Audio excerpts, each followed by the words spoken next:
I am attempting to watch 1,000 games of football before the end of the 2026 World Cup, and I'm going to be ranking every single one to find out which is the best football game of the season. It's match number 1, and we're kicking it off with the A-League Grand Final between Melbourne City and Melbourne Victory. And the game got off to an exciting start when in the 10th minute, a promising Melbourne City attack fell to the feet of Israeli winger Jonathan Cohen, who managed to score to put Melbourne City in front early on in the game. However, it'd be Melbourne Victory that would have majority of the shots in the first half, with a lot of them coming from outside the box, not really creating any sort of top chances, and Melbourne City keeper Patrick Beach being equal to absolutely everything. This continued into the second half, with both sides having chances, throwing absolutely everything at each other in the attacking sense of the word. Jack Duncan in goal for Melbourne Victory was absolutely phenomenal and made a top save off of Jonathan Cohen's effort, which was bending into the top left-hand corner, whereas Patrick Beach on the other end didn't have as much to do, but when he had to do something, he was equal to it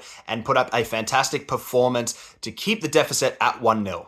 Going into the final stretches of the game, it was tight and Melbourne Victory had plenty of chances, though they couldn't put anything away, and it frustrated them, causing a few brawls on the pitch to happen, which was quite funny to watch as a neutral viewer, yet very exciting and glad to see that there's still a lot of passion and a lot of fire regarding the Melbourne Derby in Australia.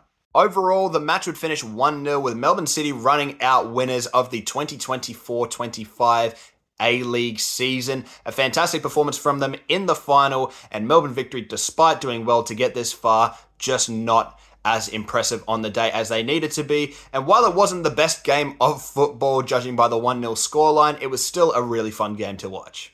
Special shout out to Matthew Leckie. He took a massive knock on his face and pretty much had a bloodied nose for the entirety of the second half after he caught studs in the face from Zinedine Machach.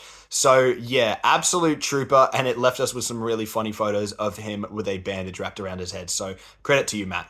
Overall, while the match was exciting and had some fiery moments, it wasn't the best game of football, if we're being completely honest. And for a grand final, while it did have that grand final feel, it didn't match it with a grand final performance. Overall, I'm going to rate the match a 5.3, kicking off the challenge for this year. See you guys on the next one.